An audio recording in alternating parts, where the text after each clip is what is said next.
Hello everyone, my name is Jeff Hogan and welcome to another Draft Today video. As we kick off our 665 draft here, we have a pack that isn't terribly impressive. Waltz of the Damned is not a particularly good rare. I really don't like this card in Limited. It's expensive and slow and clunky.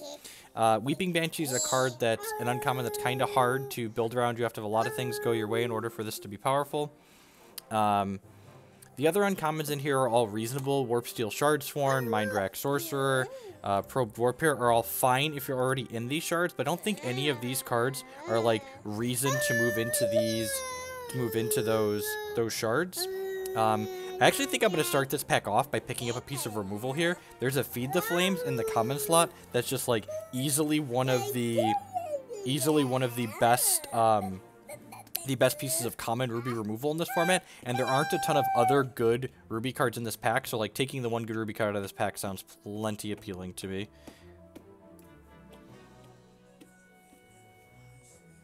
And like no guarantee that we end up in Ruby because we first picked, you know, Feed the Flames, but we're going to stay open and kind of see what else we get coming around here. Okay, as we get our second pack here, it looks like someone took the rare out of this pack, and there's four kind of aggressively mediocre uncommons in here. There's a Spirit-Bound Vicar, which if I knew this was coming, we might have taken that Weeping Banshee, but again, that's kind of the risk, right? Like, you don't know what other cards you're going to get, so it's kind of hard to move into an archetype that demands a lot of specific things like that. There is a Rock Slider here, which maybe we prioritize picking these up and get the payoffs. I've just had like a Rock Slider kick lately. I really like this card and this archetype, so there aren't any other good Ruby cards in this pack either, so I'm going to go ahead and pick up this Rock Slider and kind of see where we go from there. Other cards in this pack that kind of jump out at me as being reasonable are the Razor Edge Duelist and the Cheap Shot, but I don't think either of those cards are reasons to move into those other shards. We'd really rather wait and grab like a bomb to move into a new shard. Ideally, I'd like my first, I don't know, 8 to 10 picks to be focused primarily around one shard, so that way I can kind of move into a second pack, kind of being flexible and open in case we open a bomb that we want to play in there.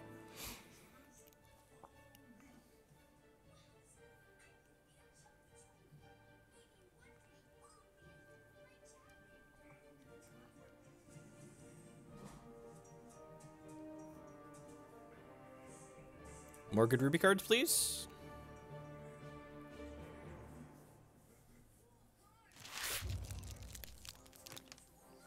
Okay. This pack's kind of interesting. We have here an Iotachi coin, which is definitely like an on shard coin that we may or may not be that we would definitely play if we end up in Ruby. That being said, there's an Arundel Monk in this pack, and I'd kind of like to pick that up. I think this is one of the more powerful, one of the more powerful wild uncommons in this format. I think this is definitely a reason to like maybe move into this. There's only 2 people have picked out of this pack. We're not quite sure where everything's going to stand, but I'm going to go ahead and pick this up. Ideally, the coin's going to wheel out of this pack, or if we do end up in Wild, the battle preparations would also be reasonable, but I think I'm 10 out of 10 going to go ahead and pick up the Monk here. Perhaps if we get like Rock Sliders and an Ardent theme, we end up in like an Ardent Marzul deck. We could also just end up in something like Ruby Wild like we drafted yesterday.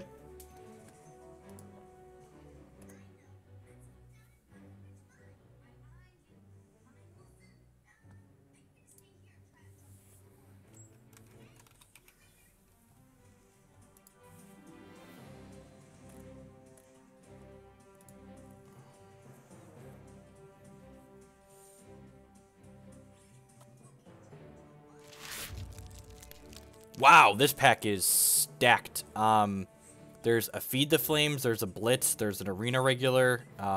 All these cards are cards we're interested in taking out of here. I think I'm going to go ahead and grab the Feed the Flames out of this pack just because, like I said, this is one of the better Ruby removal spells in this format, and then hope the Arena Regular or the Blitz wheel back around to us here. Botanist is not a card we're interested in taking, and there isn't anything else in this pack that looks appealing for me to want to move into a different shard, so I'm just going to go ahead and definitely pick up this Feed the Flames here.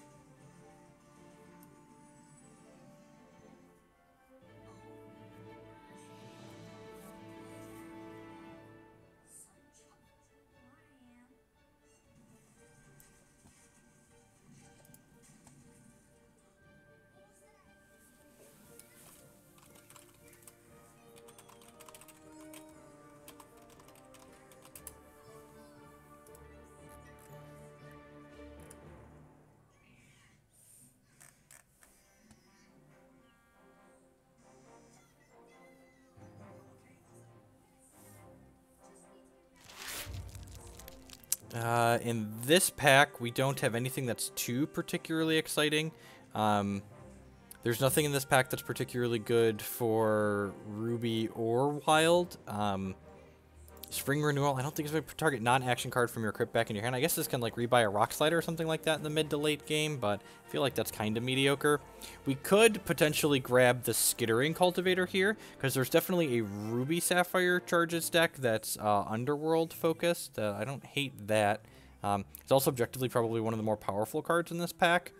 One of the things about taking this, though, is it kind of sends the message to our opponent that, like, if we pass this, this tells the person, like, move into Sapphire, as opposed to staying out of it. Yeah, I think I'm about to take the Skittering Cultivator. We'll see. We'll see how this ends up. I'm not really sure what our secondary shard's going to be just yet, or if we're going to play the Rock Slider. We're still pretty early into this pack. We're almost certainly, I think, playing Ruby with these Feed the Flames at this point, but the rest of the deck still has plenty of time to shake out.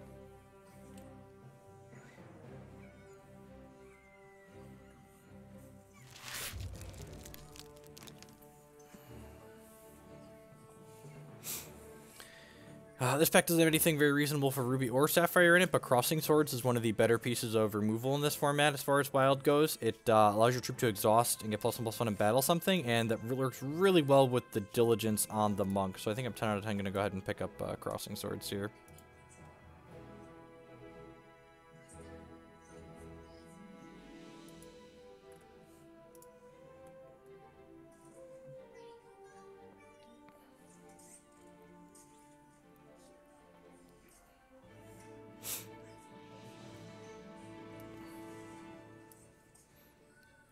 I'm gonna hide the Skittering Cultivator for now, perhaps just focus on Ruby Wild, but like I said, still early in this pack. We'll see if that Arena Regular comes back around, where I think we're almost certainly going to move into the Charges archetype. We potentially have 2 more packs to look at here. We could potentially see another Rock Slider or another Arena Regular yet.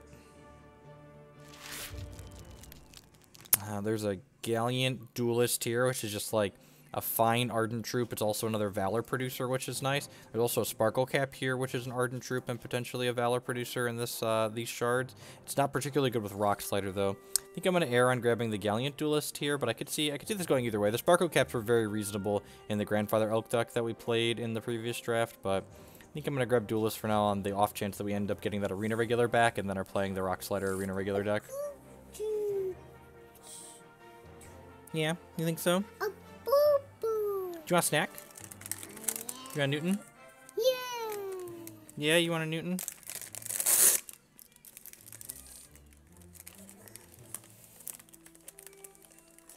Would any of you like a Newton? Nope, nope. Okay, there you go, Jake. You're lucky the internet didn't want the Newton. Up next, last new pack of this go-around.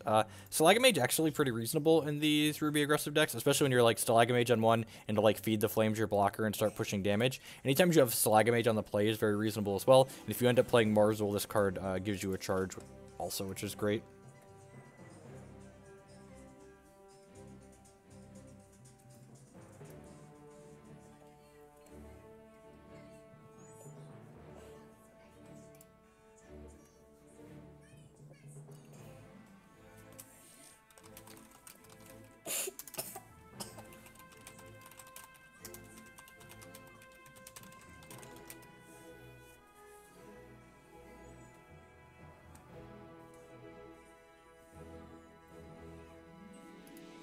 Okay, so our first pack coming back around to us here. There's 2 different directions we could go with this pack, and I feel like this is kind of like the cross and the roads here. I really wish we knew if that Arena Regular was going to come back to us. We have an Eager Lackey here, which is objectively the more powerful card, but Stalagamage is much better if we end up going with the Charges Matters deck. Because we're still only in pack 1 and we could get another pack with Rock Sliders and Arena Regulars in it, I'm going to go ahead and take the Stalagamage here, but the way that, depending on how this draft ends up, the Eager Lackey might be the better pick here.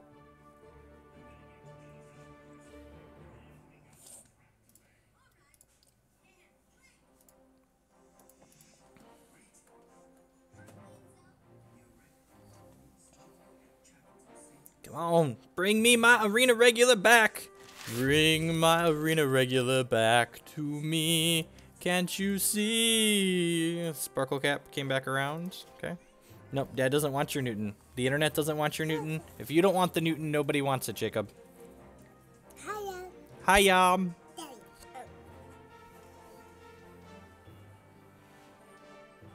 You want to sit up here? Dad brought his extra chair in here just for you.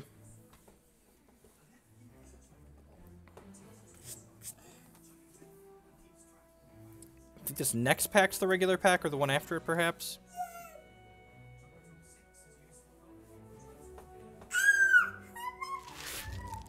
The Iotachi coins came back around to us. That's fantastic. What do we pick out of this? We took the Feed the Flames out of this pack, right? So I think the next one's the Arena regular. So the coins wheeled, which gives me hope that I'll bet you this pack has the regular and the Blitz in it, and there's no one else in Ruby. That would be the perfects here. It's like there's a regular and there's a Blitz, which means that Ruby is wide open. We'd be happy with either of those. I think we'd prefer the regular slightly because it's a payoff card for us.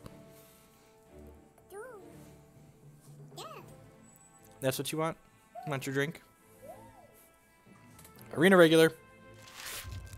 The Arena regular is gone, but the Blitz is still here. Happy to take the Blitz as a constellation prize, but would have preferred the regular. This card's really good. Not only does it push 4 damage and like it kills your opponent, it pushes damage. It also has Mobilize, so it's very good with our Stalagmages here. Could also get the Monk going when it can't necessarily attack in. Monk also very good with Marzul, because Marzul can get the Monk started, and then it can keep crashing in after that.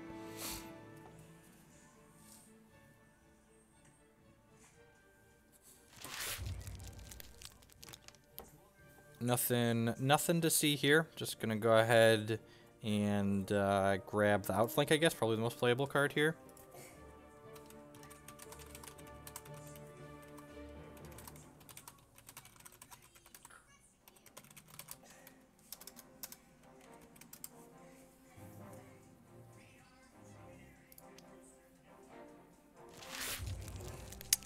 Gain ground. This card is so close to playable, but this card's got to be pretty good in sealed, right? Like, I always feel like it's so close to playable in my draft decks, but I, like, just don't have enough cards.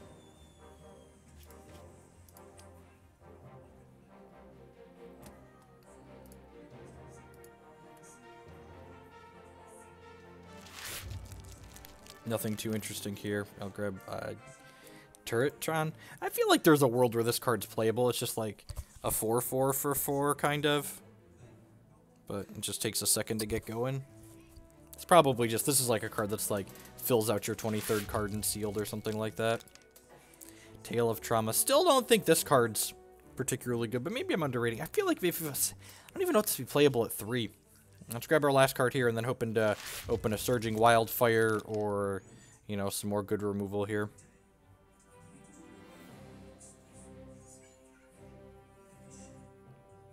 Well, this pack is interesting. I don't actually think this card's that good in Limited. In Limited, the boards come up really hard and fast a lot of the time, so this card's just going to get stonewalled. The Battle Preparations is pretty good. It, like, generally creates a reasonable-sized troop, and it creates an Ardent troop for us. I think I'm 10 out of 10 gonna, like, pack 1, pick 1, feed the flames. Pack 2, pick 1, feed the flames. Just, like, super happy to do that. Would love it if the Battle Preparations wheeled. Wouldn't hate if this Ambershire Cavalry wheeled. It's an okay piece of top end, but Feed the Flames is definitely the pickup here. We're a little light on threats at this point, but we've got another pack and a half to get. Almost 2 packs to get threats, so hopefully everything will shake out just fine.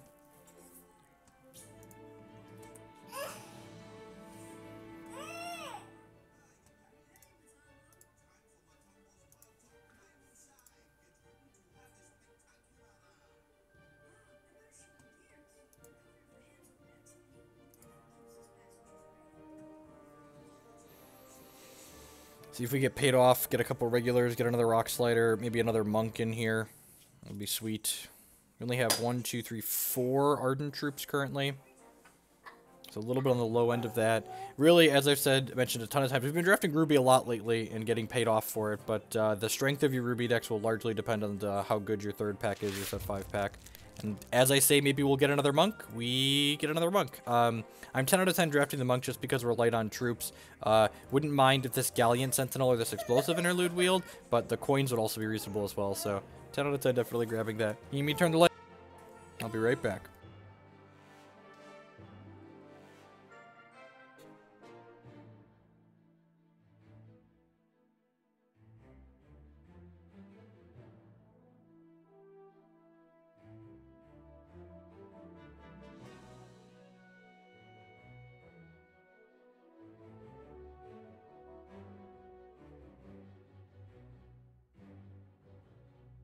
Something that makes the monk a touch awkward is the fact that it is double wild threshold, but we'll just play a few extra resources. Hopefully that second coin wheels back around to us, and then we can play 18 resources in our aggressive deck and, like, not feel bad about it.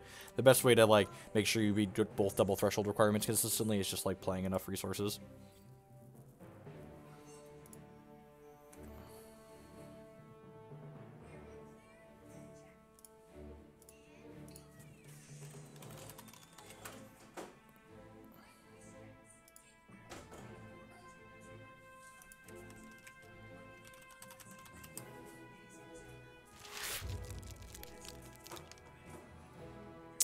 Wow, just another monk and another coin, and there's a crossing swords at a battle prep here. We might get cut on wild moving forward, but that being said, like, having 3 monks in this deck is huge. Would love if the crossing swords comes back around to enable diligence on these dorks, but between this and the coins, just like, man, oh, hopefully whoever picked up that arena regular doesn't draft both the Ayatachi coins that we passed here, but I definitely don't think we can pick them up over these monks.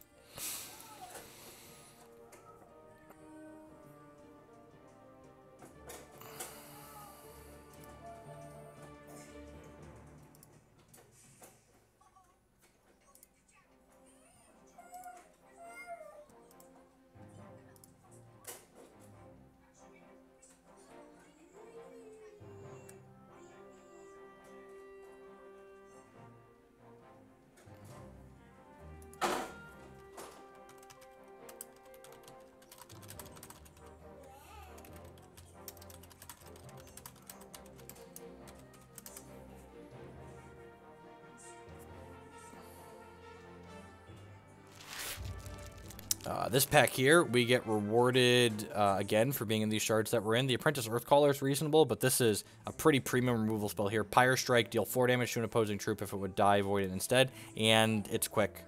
So yeah, I feel like we should definitely be in the shards that we're in so far, and feeling pretty good about this draft. Hopefully those coins come back around, and then pack 3 is nice to us.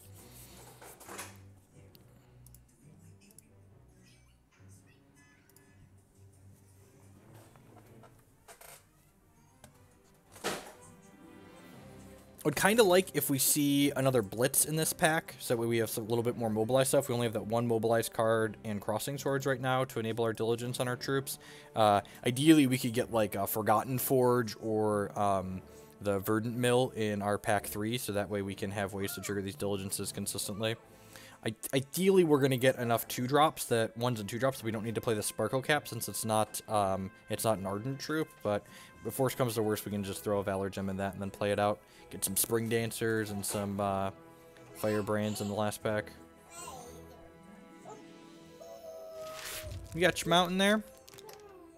Nothing super exciting in here troop-wise, but there's an explosive interlude at the top end. I always love playing at least 1 explosive interlude in these decks, and the fact that it makes a Valor on top of it all is pretty excellent. Oh, is your train stuck? Yeah, the train's stuck. Is that what you needed? You're welcome. Kids are great. Oh. It's actually went pretty well. We're like halfway into pack 2 here, and we've already got 15 playable cards. Just like right about on track. The lower end of our curve's a little bit medium, but we're really solid at the 3 slot here.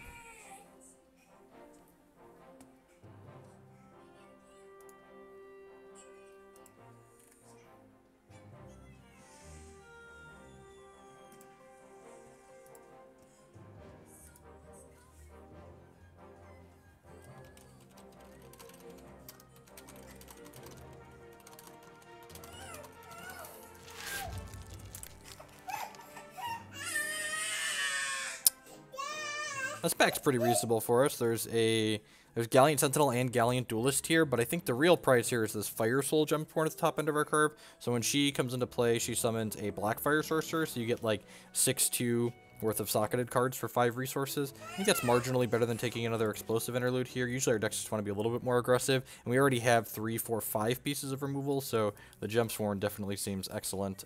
Probably put the Swift Strike gem in her by default so she can have a reasonable ward impact when she comes down.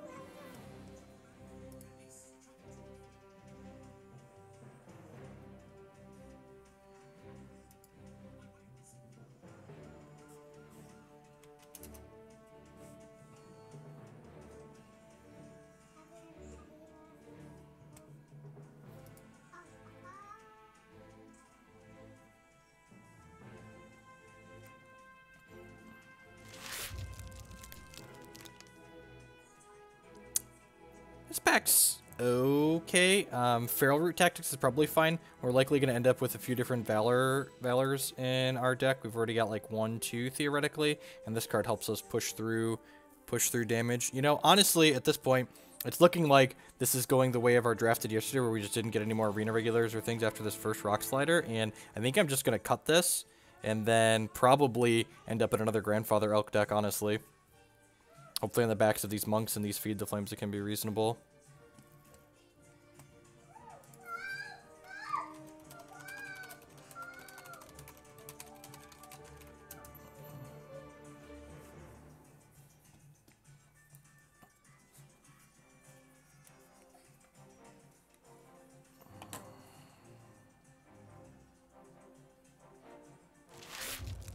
The Iotachi coins came, the Iotachi coin did not wheel for us. This is the first time we are seeing this pack. Only 7 cards are run out of it. 10 out of 10 taking the coins here, but worth noting this is the first time we've seen it.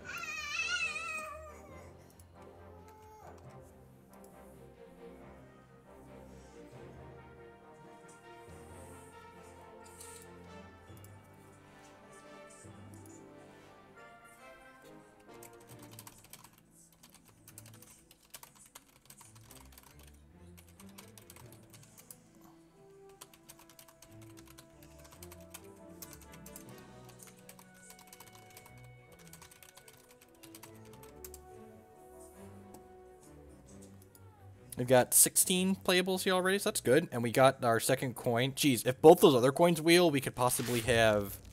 Oh, sweet. The battle preparations came around here, so this is... It's technically like another 3-drop, because like it costs 2, but it gives us something to do with a resource on the second turn of the game, which is nice. So that way, like, our turn 3 can be like, play the troop we battle prepped plus feed the flames.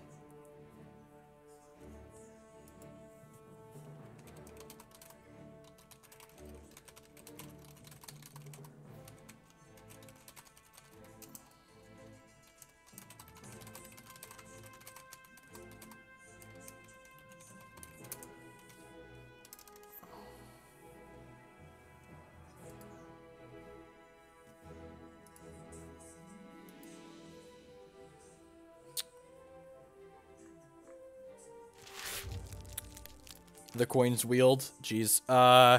Yeah, if we end up with enough of these coins, honestly, I could see myself even playing 19 resources just to, like, play enough wild so we can hit Grandfather Elk consistently while still having enough ruby thresholds for, like, Stalagmages and Feed the Flames early.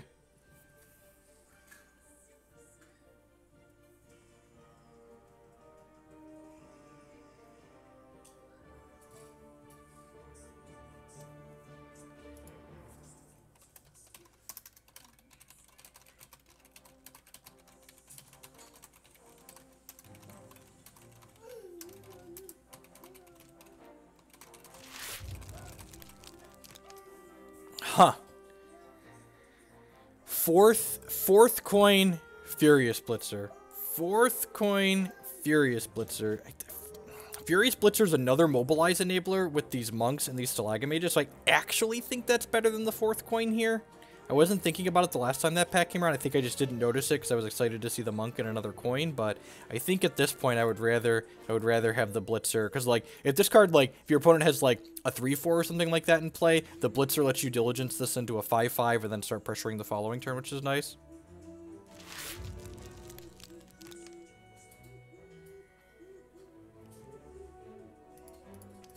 Huh. Nothing too exciting in here. I guess I'll take the Outflank. It's probably the most playable card objectively.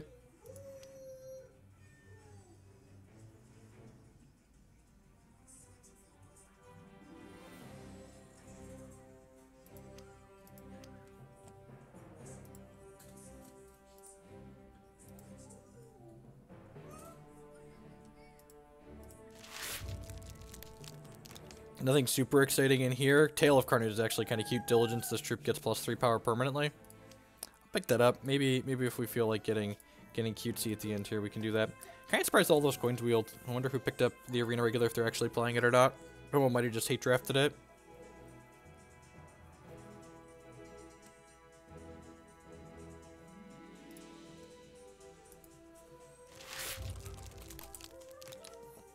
Another Gallant Duelist. Yeah, I'm going to go ahead and pick this up. I'm not a huge fan of Gallant Duelist as a card, and our curve's a little bit high. Hopefully, we're going to get enough more 1s and 2s in this last pack to, like, be able to trim some of our top end here. Like, I think Duelist is probably the first card we're going to be looking to upgrade, but as a whole, deck's looking pretty solid. We've got, like, 19 non-resource playables, so, like, theoretically only need, like, 3 cards out of the next pack with these coins for playing 18 resources. So, if we get 5 to 6, especially lower curve cards, we're going to cut these Duelists out of here.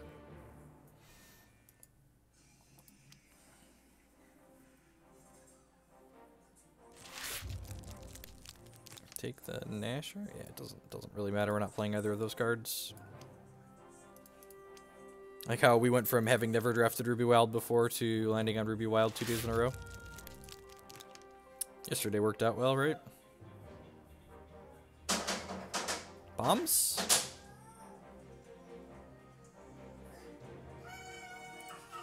We have an entire pack to get a Baby Yeti, and there's one in here that could very easily wheel.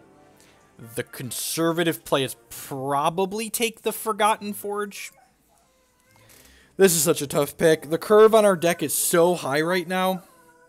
This pack's actually really good for us, right? Like, there's a Forge, there's a Mama Yeti, the Iotachi Brute is also pretty reasonable. I kind of just like taking the Forge just because, like, if you get Forge out on 1 or 2, you could Monk on 3 and be attacking with it as a 5/5 on 4, which is probably what it makes. This card makes the stock in these Stalagmages just go way up, and we could realistically get cut off of this Mama Yeti. Plus, like, again, our curve is just kind of high, but our curve is high, so we're going to play a lot of resources, so, like, do we just want this bomb to shove down people's throats? I think the power level of this card is too high with our Diligence Troops, so I'm going to pick this, I think, but I wouldn't fault anyone if you'd want to take the Mama Yeti here. I'm sure we're just going to, like, see a Baby Yeti right here as well, but I feel like this is the conservative pick here, especially with the couple of Stalagmages we already have.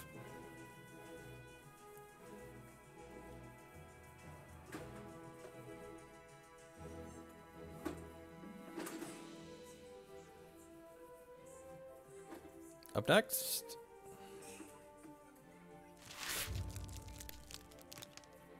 Wow, this pack's bad for us. Just, like, nothing we're interested in taking out of this pack. Maybe we'll board in a Crackling Magma at some point throughout the draft, but, like, nothing I'm really interested in playing. Brute Crown Basher is definitely not. Huh. I'm gonna take the Brute Crown Basher. We picked up the Scraptooth Dasher late. Like, if we see, like, 2 to 3 more Bashers, we'll just, like, play all of them and it'll be sweet. Whenever you play a Brute Crown Basher or Scraptooth Dasher after you already have one of these in play, this shocks something, so deals 2 damage to it. That sounds reasonable. We're already at almost as many playable cards as we need, and we're not starting the Crackling Magma, so we're not really losing much by, like, putting that into the reserves as opposed to putting a Scraptooth Dasher into the reserves, or a Brute Crown Basher.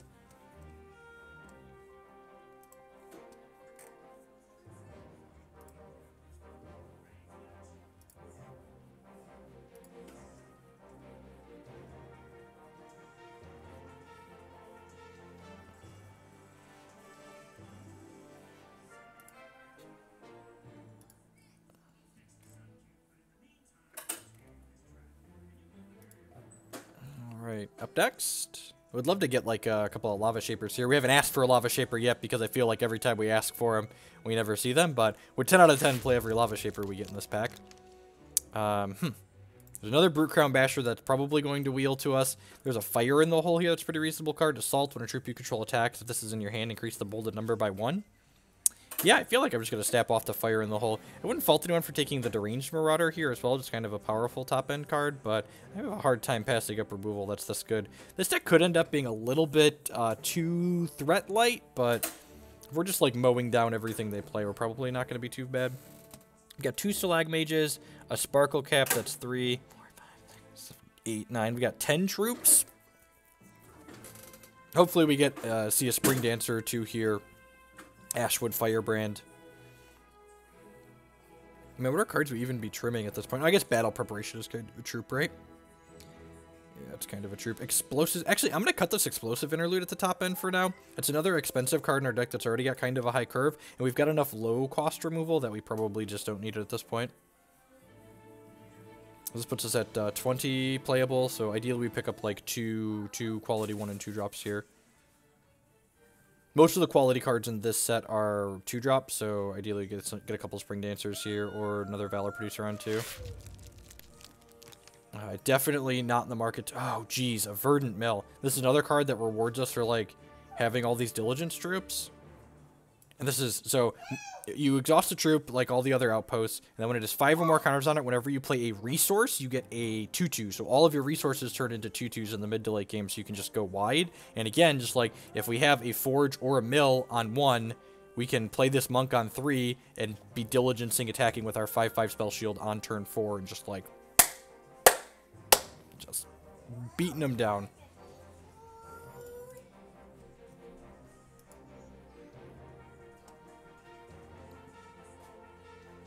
That's... Yep.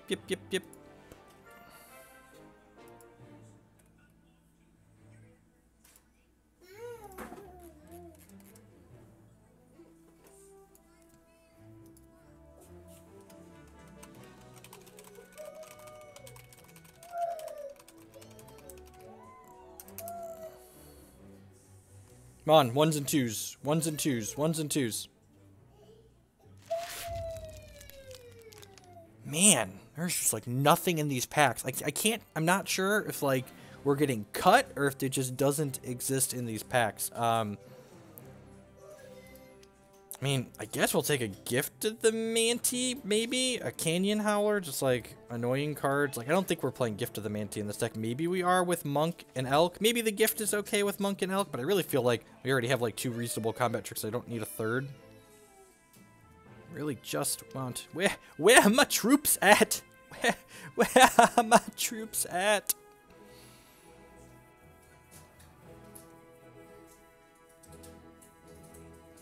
We got Diligence Enablers. I'm really happy we picked up 2 Stalagomages here. Like, the Mill and the Forge are just huge hits with this pair of Stalagomages. They're just gonna go to town on our opponent's health total here.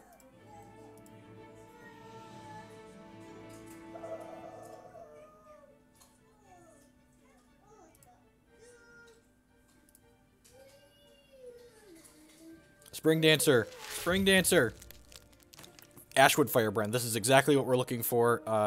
And there's been 5 cards out of the pack, so we got 2 more new packs. And this Firebrand's still here, so that gives me hope that if there is another Firebrand in one of these last 2 packs we haven't seen yet, it might still be there. Just like a quality card to play on the second turn of the game. It generates a Valor that's decent with this Feral Root Tactics, so sign me up. At this point, anything we pick up needs to be a strict upgrade for something else we're already playing. With these 2 Verdant Mills and the abundance of other removal that we have, I think if we get another quality 2-drop or 1-drop that we can play, I'm going to cut this Crossing Swords. Because we've got 3 Feed the Flames, a Fire in the Hole, a Pyro Strike, and like 2 combat tricks here. So I definitely think our deck just like wants a little bit more actual pressure in it for now. I mean, I might not actually end up not playing all of these coins, just like we really want to go 1, 2, 3 a lot of games. And 2's probably fine, and like we have Verdant Mill as Flood Insurance too. Spring Dancer. Wow, holy crap. Man, why couldn't we see this pack as one of our first ones, right? Like those packs where we just like took this Canyon Howler. I'm going to take the Firebrand out of here. It's close with the Ruthless Intimidator, but I think we're going to have slightly more Wild than Ruby in our deck, and I'm going to take the Firebrand because it's a little bit easier to cast. Would love if the Forge, the Ruthless Intimidator, or the Bolt Spasm, like if any of these uncommons could just like wheel back around to us. Unfortunately, they would have to be second to last pick, and someone else is almost certainly going to pick them up, I think, before they get back around to us. Man, that's tough beats. Just like at the wrong spot on the table. That being said, 6 people at this table saw that pack, and none of them took any of those cards, so we're probably the only one drafting Ruby at this table and just, like, haven't seen the stuff that we would want. This is the last new pack for us, and unfortunately they couldn't spread out some of that sweet, sweet love that other pack had, and there's just nothing terribly exciting in here. I guess I'll take this Double Trouble for now, but I don't think that card's particularly great or playable. I think our deck's pretty set here. I might hide this Iotachi coins here.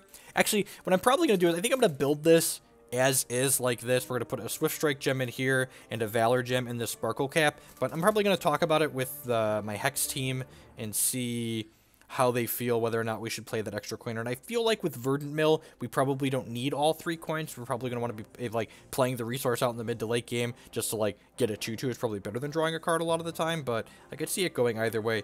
Pretty happy with how this turned out. We've got quality removal. We've got really good threats. Oh, the Iotachi Brute came back around. Yep, that is 10 out of 10 going in the deck. I think I'm going to cut this Gallant Duelist here. I could see an argument being made for trimming the Fire Soul Drum Sworn, in all honesty. Like, the Gallant Duelist has speed off the top, which, like, helps us close the game as a surprise, especially with, like, Grandfather Elk. Yeah, I'm just gonna bring the curve down. I'm gonna cut the 5-drop.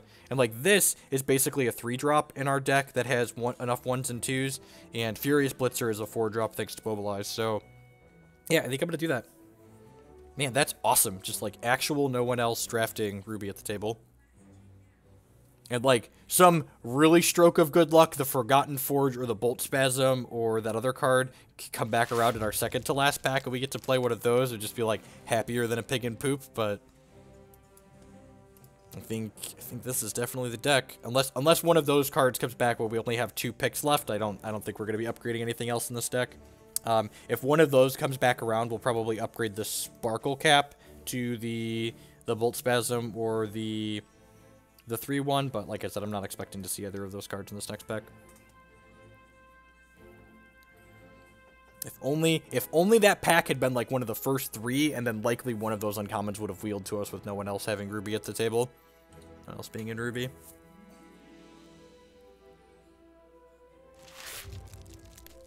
It's another Brute Crown Basher and a Root Wrangler. Root Wrangler's actually pretty good in this deck. You put the Swift Strike gem in it. I think it's probably worse than Gallant Duelist on average. This has the upside of only being a single threshold. I could see this being slightly better than Gallant Duelist, honestly. Maybe I'll split the difference. I guess I have a couple double Ruby cards too. It's probably just like 9/9 straight down the middle on resources on this, just like our last deck was. I don't hate that.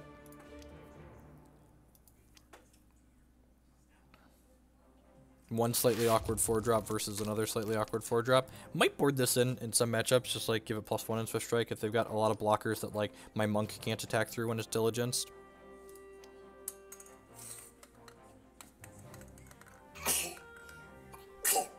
Bless you, child.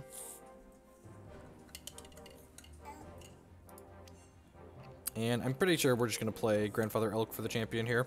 Him being reduced to just like double wild for the threshold the cost has been so insane for these Ruby wild decks.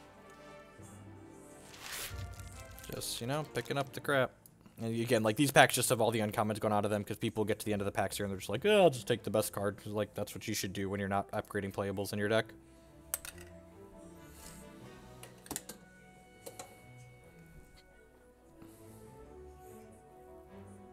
Feel really confident about this deck, so I think we got, you know, target 03 incoming.